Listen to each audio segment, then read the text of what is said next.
नमस्कार, आप देख रहे हैं इंडिया पब्लिक खबर और मैं हूं आपके साथ आकांक्षा यादव। लोकसभा चुनाव 2024 का सियासी रण सर पर है।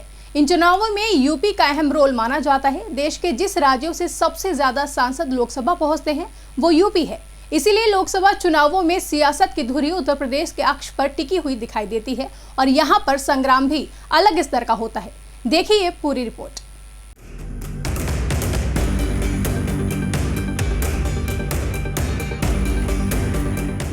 कहावत है कि दिल्ली की सत्ता का रास्ता यूपी से होकर गुजरता है, इसलिए यूपी के इन रास्तों पर भीड़ भी लाजमी है। किसी भी रास्ते पर बढ़ी हुई भीड़ ही टक्कर का सबब बनती है और यही सियासी टक्कर यूपी में इस वक्त दिखाई दे रहा है। लोकसभा चुनावों में भले ही अभी 3 महीने का वक्त बाकी है, लेकिन यूपी में सियासी टेम्परेचर शीतलहर में भी बढ़ चुका है।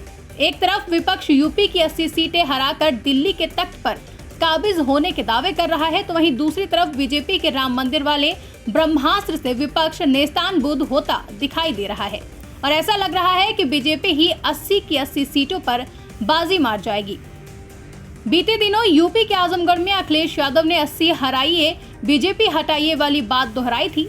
अखिलेश ने कहा था कि यूपी की 80 सीटें आगामी लोकसभा चुनाव में अहम है, इसलिए यूपी में अगर बीजेपी को हरा दिया जाए तो उसे देश से हटाया जा सकता है।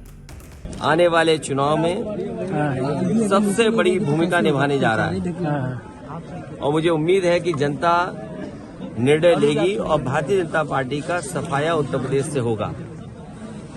इसीलिए कई बार इस बात को समाजवादियों ने भी कहा और गठबंधन की तरफ से इस बात को कहा गया कि उत्तर प्रदेश से बीजेपी को हटाने का मतलब है देश से बीजेपी को हटना।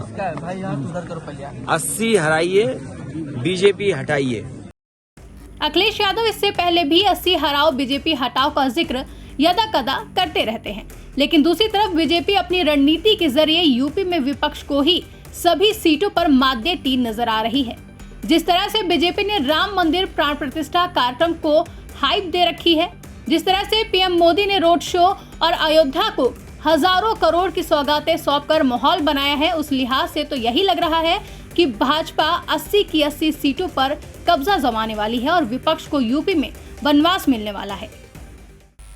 फिलहाल तो यूपी में बीजेपी के पक्ष में माहौल बनता हुआ दिखाई दे रहा है और विपक्षी दलों के सियासदानों के माथे पर चिंता की लकीरें उभरती दिखाई दे रही हैं। विपक्ष बीजेपी के ब्रह्मास्त्र की काट खोजने में जुटा हुआ है। ऐसे में देखना दिलचस्प होगा कि उसे काट मिलती है या फिर काटे।